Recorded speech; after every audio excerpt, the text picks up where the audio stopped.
By the time Nathan Cole realized who the woman sitting alone at the restaurant really was, she was already walking away with her two children into the freezing Christmas night. Her coat was too thin for the weather. Her little boy was holding her hand with both of his, while her daughter struggled to keep up beside them. And behind them, 8-year-old Ethan Cole was crying so hard that his father had never seen him like that before. Nathan was a man who had spent his entire adult life learning how to control his emotions. He was a millionaire CEO, a father, a widower, and a man who had built a company worth hundreds of millions of dollars from almost nothing. He was used to boardrooms where people waited for his decisions. He was used to lawyers, executives, private drivers, and people who knew his name before he introduced himself. But standing outside that restaurant on Christmas Eve, none of that mattered. Because his son was looking at him through tears and asking the one question Nathan had spent years trying not to answer. "Dad, why didn't you help her?" Nathan looked down at the envelope in his hand. It carried the logo of his company. The same logo that appeared on the walls of his headquarters, on the documents sitting inside his office, and on the millions of dollars in contracts that had made him wealthy. But this envelope wasn't supposed to be in the hands of a woman he had never met. And yet Rachel Morgan had been carrying it when Nathan first saw her sitting alone at table 17. She wasn't supposed to know his name. She wasn't supposed to know anything about his family. And there was absolutely no reason she should have been carrying something connected to the company Nathan had spent 20 years building. But the strangest part wasn't the envelope. It was what Rachel had said to him just moments before she walked away. "Your wife told me you would come back one day." Nathan had stared at her, unable to speak, because his wife had been dead for 4 years. 7 hours later, Nathan would be standing alone in a hospital hallway, staring at an old photograph that made him question everything he thought he knew about the woman he had loved, the family he had lost, and the life he believed he understood. And what the photograph revealed would explain why Rachel had chosen that Christmas night to find him, why she had brought her children into a restaurant she could barely afford, and why Nathan's 8-year-old son had been the only person in the entire room who noticed that something was terribly wrong. Before we dive deeper, let us know in the comments where you're watching from. We'd love to hear from you. And don't forget to hit that subscribe button so you never miss any of our upcoming videos. Nathan Cole was 48 years old, and for most of his life, he had measured success in numbers: revenue, contracts, investments, company valuations. The kind of numbers that could turn a struggling man into a millionaire and a small business into a corporation known across the country. He was the founder and CEO of Cole Industries, a company he had built from the ground up after spending years working jobs that barely paid enough to keep the lights on. To the outside world, Nathan Cole was the definition of success. He was disciplined, intelligent, relentless, and known for being ruthless when it came to business. He could walk into a boardroom filled with 10 executives twice his age and make a decision that changed the future of an entire company without raising his voice. But there was one person who saw a completely different side of him: his 8-year-old son, Ethan Cole.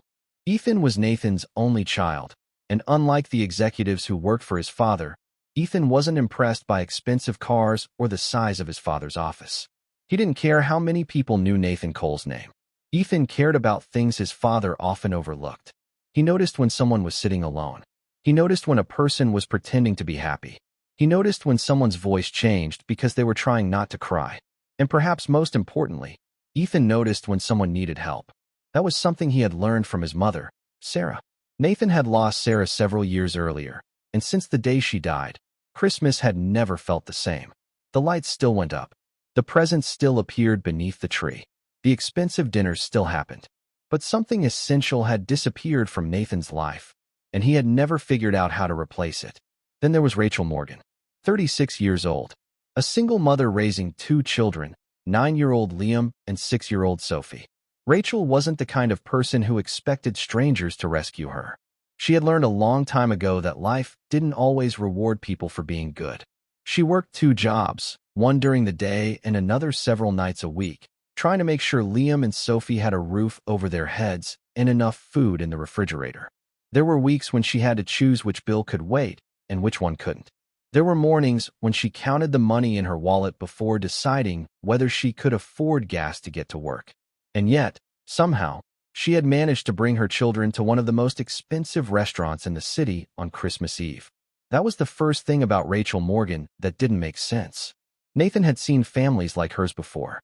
He had passed them on sidewalks, driven past shelters, and occasionally written checks to organizations that help people in need.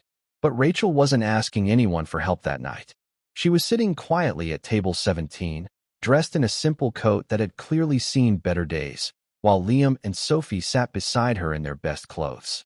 Her children looked excited when they first arrived, but that excitement had slowly disappeared. Rachel kept looking toward the entrance. Every time the restaurant doors opened, her eyes moved in that direction. Every time someone walked inside, she seemed to hope it was the person she had been waiting for. But whoever Rachel Morgan expected to see never arrived. Nathan couldn't understand it.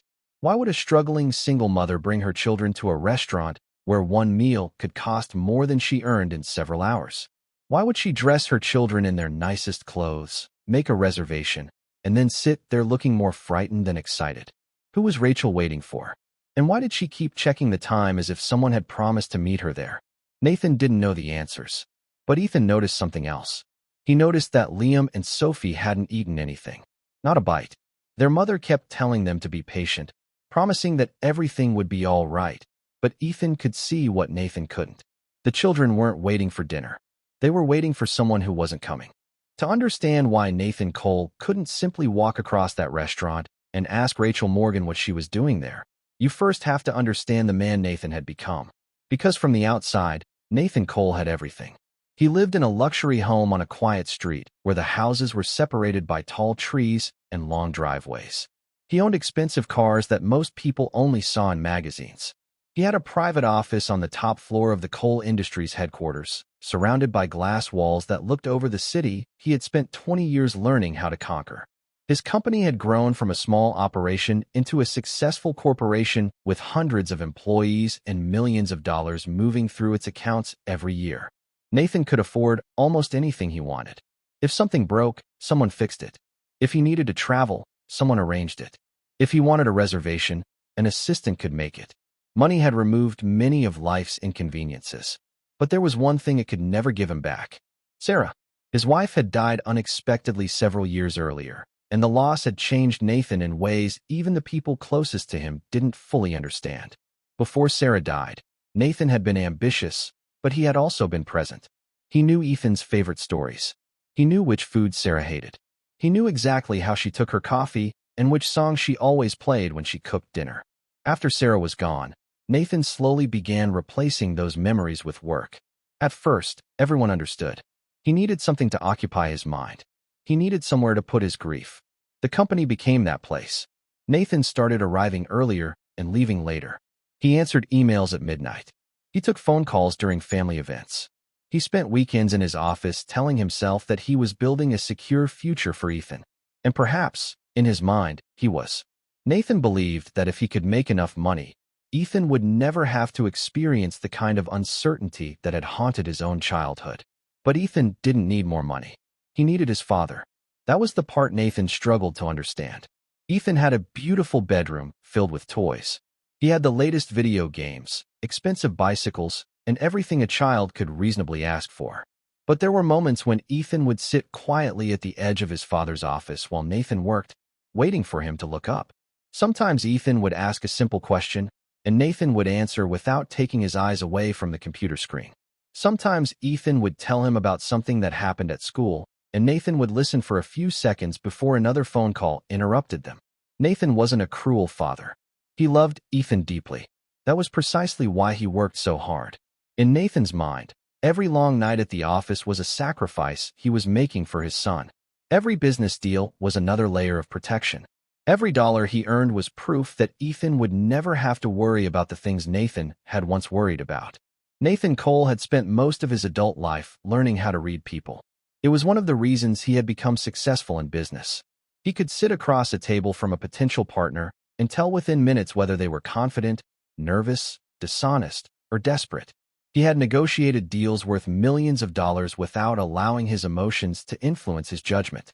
He had watched people lie directly to his face and recognized the signs before they finished their first sentence. But none of that experience prepared him for the moment he finally stood in front of Rachel Morgan. She had been trying to leave. Nathan saw her pushing her chair back, while Liam and Sophie gathered their coats. Rachel moved quickly, almost as though she wanted to disappear before anyone noticed. Her eyes were lowered, and one hand remained tightly wrapped around the envelope. Nathan watched her for a moment, then looked at Ethan. His son was still staring at Rachel's family. "Dad," Ethan whispered. Nathan knew what he was asking. He stood. Rachel looked up, and the moment their eyes met, something strange happened. Rachel recognized him. Nathan stopped walking. There was no hesitation in her expression, no uncertainty, no confused glance toward someone else in the room. She knew exactly who he was. For several seconds, Nathan Cole simply stood there with Sarah's letter in his hands.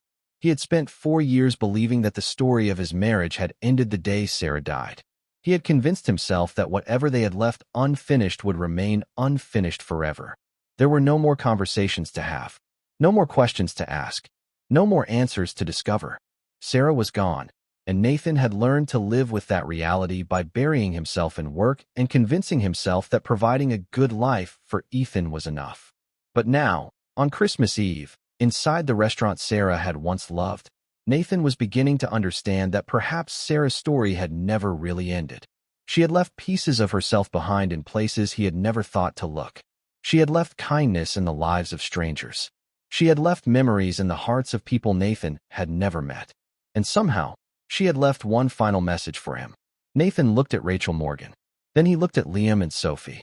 The 2 children were standing beside their mother, still wearing the coats they had prepared to leave in. Rachel had already decided that the evening was over. She had come to the restaurant expecting someone else. She had waited. She had been disappointed.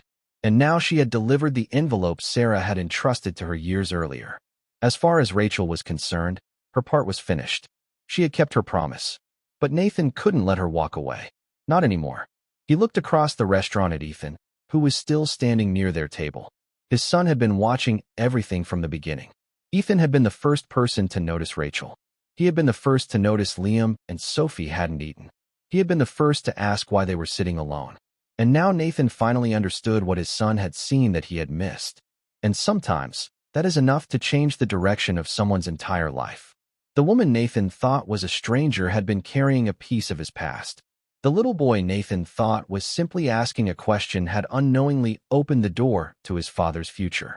And the wife Nathan thought he had lost forever had somehow found a way to teach him one final lesson. On that Christmas Eve, Nathan Cole didn't just discover who Rachel Morgan was. He discovered who Sarah had been when he wasn't looking.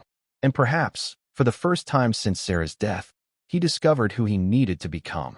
Because the most important thing that happened at table 17 wasn't that a millionaire CEO bought dinner for a struggling mother and her 2 children. It was that a man who had spent years looking at the world through the eyes of wealth finally learned to see it through the eyes of compassion. And that lesson began with an 8-year-old boy who simply refused to ignore a family that needed someone to notice. So, if you were Nathan Cole that night, sitting in that restaurant with your 8-year-old son Ethan, and you saw Rachel Morgan sitting there with Liam and Sophie, would you have stopped to help them? Or would you have looked away and continued with your Christmas dinner? Because sometimes, the moments that change our lives don't announce themselves when they arrive. Sometimes, they look like a stranger sitting alone at table 17. Sometimes, they sound like a child asking a simple question. And sometimes, they arrive on Christmas Eve, carrying an envelope from someone you thought you had lost forever.